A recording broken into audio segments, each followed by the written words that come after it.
Ele nós estamos hoje, distraídos com a vida, Senhor, com os sentimentos ruins no coração. Apesar dos nossos olhos conseguirem enxergar, na verdade nós somos cegos espirituais. E nós gostaríamos que o Teu poder nos transformasse assim como fez com o Teu servo. Tem misericórdia de nós, Senhor, e atende ao nosso clamor. Transforma, Senhor, essa igreja em uma igreja de discípulos. Que aquilo que aconteceu na vida de Saulo possa ocorrer também nas nossas vidas, hoje, a cada dia, até a Tua volta. Para que nós sejamos transformados pelo Teu poder, para que nós passemos a enxergar, e cheios do Teu Espírito Santo, possamos falar corajosamente, que Jesus Cristo é o Filho de Deus, o nosso Salvador. Quantas pessoas ao nosso redor precisam ouvir essa mensagem poderosa, que precisa ser vivida poderosamente. Derrama, Senhor, Teu Espírito sobre nós, nos enche com Ele. Eu creio, Pai, que nós já temos o Teu Espírito, mas faça Ele transbordar em nós para a Tua glória. Pai, nós desejamos ser verdadeiros discípulos, e queremos fazer mais discípulos para o Senhor. Nos dá o entendimento de como fazer, de como viver isso na prática, para a honra e glória do Teu santo nome. Mais uma vez, Pai, eu me coloco em Tuas mãos. Tão incapaz eu sou, Senhor, merecedor de misericórdia. E o Senhor, mais uma vez, ao me limpar e me purificar, ao controlar todo o meu ser, utilize a minha vida para falar em Teu nome, mas que toda a honra e toda a glória sejam dados somente ao Senhor Jesus. Amém. Amém? Na última mensagem, faz umas 2 semanas atrás, eu cometi um erro. Se alguém talvez tenha anotado aí, espero que você tenha essa boa prática.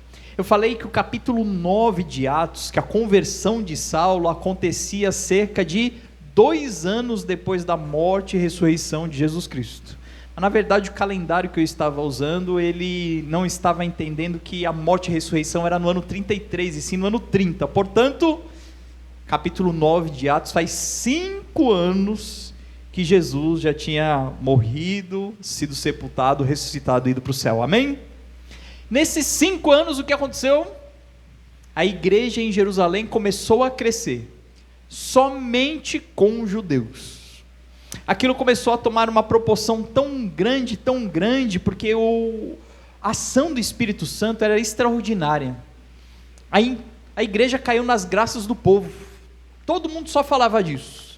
E cada dia mais o Espírito Santo ia acrescentando os salvos. Então aquele povo estava crescendo, e de repente a liderança dos judeus começou a ficar incomodada, falando assim: puxa, a gente tinha colocado um fim nesse Messias deles aí, a gente achou que ia colocar um fim nessa religião nova aí, nada, a coisa está só piorando, os caras só crescem, e quanto mais a gente ameaça, parece que mais eles criam coragem. A gente já prendeu Pedro, ele escapou da prisão, a gente já chicoteou os homens e eles não param, até que uma coisa acontece no capítulo 7, Estevão é morto. E aí o peso da morte, da primeira morte de um cristão, faz com que a igreja de Jerusalém se espalhe pelas outras cidades do Império Romano. Em Jerusalém só ficam os 12 apóstolos.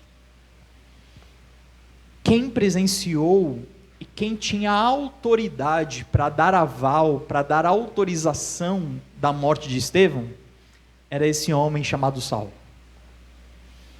Lá no capítulo 7, finalzinho, no início do capítulo 8, fala que ele estava ali enquanto as testemunhas, que eram as primeiras a atirar as pedras em um apedrejamento, retiraram a sua parte de cima da roupa e deixaram ali junto aos cuidados de Saulo, porque se você não sabe, as primeiras pedras lançadas ali num apedrejamento são grandes, e pode respingar sangue, não é uma cena natural de se ver.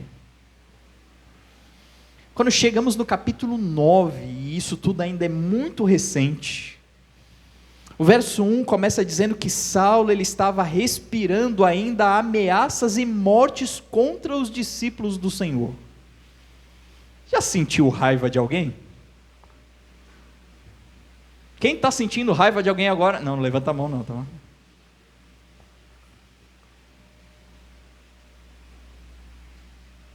A gente sente raiva, mas a nossa raiva, de forma geral, ela é tão limitada, que dificilmente a gente consegue chegar a uma raiva tamanha que a gente tiraria a vida de alguém. Mas pode ser que isso aconteça. Pode ser. Agora, imagina a raiva de alguém que de fato chega ao ponto de querer que o outro morra.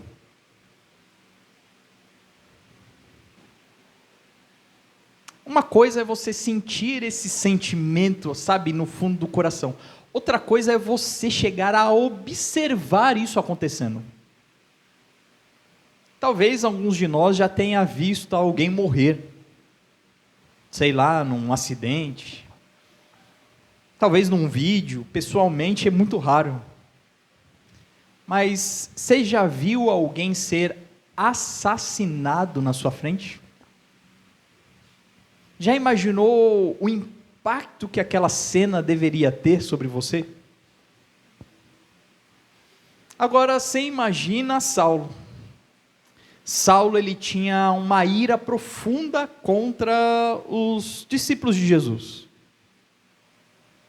Uma ira mortal. E uma ira ao ponto dele observar a morte de um dos principais desses discípulos. O que acontece após disso? Capítulo 9 diz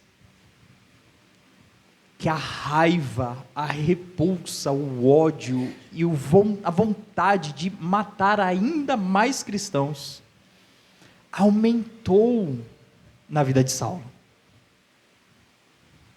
Ainda mais.